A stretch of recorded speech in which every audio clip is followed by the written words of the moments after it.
No, because if you look at the quote, and it's very specific, and it says blanket amnesty. I do not support blanket amnesty. I do not support amnesty. You said more than that, sir. No, I said I do not support blanket legalization. If I am elected president, we will repeal every word of Obamacare. We need health care reform. It should follow the principles of expanding competition, empowering patients, and keeping government from getting in between us and our doctors. Well, some big moments for the GOP candidates at last night's debate, but who came out on top? Here with the biggest takeaways, Fox News contributor and writer for The Resurgent, Erick Erickson. Thank you so much for getting up early with us.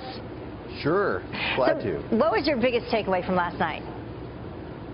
That John Roberts could stand here at 4 in the morning Central Time without a jacket on. But on the debate stage, look, I think Marco Rubio in the first half of the debate had a better debate than Cruz. Cruz came across as rough around the edges with the moderators. But when you got to the immigration clips, Rubio gave an overall very good answer, but he seemed very defensive. And it came at a time where the Cruz campaign has taken down all their ads in Iowa other than the Rubio amnesty ad. And so that exchange with Megyn Kelly really played into the Cruz ad, unfortunately for Rubio.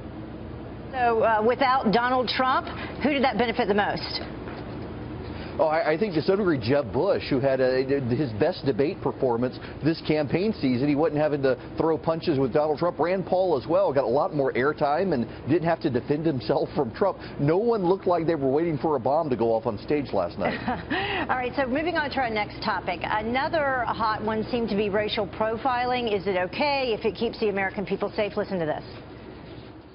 We need to stop allowing political correctness to dictate our policies, because it's going to kill us if we don't. When I am the president of the United States of America, we don't know who you are, and we don't know why you're trying to come to the United States. You are not going to get in. We need to deal with ISIS in the caliphate. You can't do that without the cooperation of the Muslim world, because they're as threatened as we are.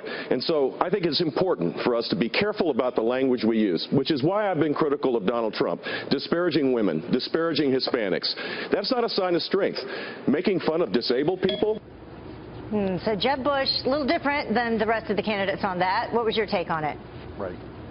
Well, I think that what Rubio and Cruz in particular were getting at was a behavioral profiling that follows patterns of behavior, not necessarily racial profiling, but it is kind of true that when you have a group of men going into a mosque by a radical Islamic imam, then you probably want to profile those people, not because they're Muslim, but because they're going in to take lessons from a radical Islamic imam. So the behavioral profiling, I think the approach that Rubio, Cruz, and to a degree what Jeb Bush was kind of getting at, inarticulately I think a little bit, probably is the best approach for the Republicans going forward. And who do you think benefited most from their answer? Who will maybe rise in the polls because of that?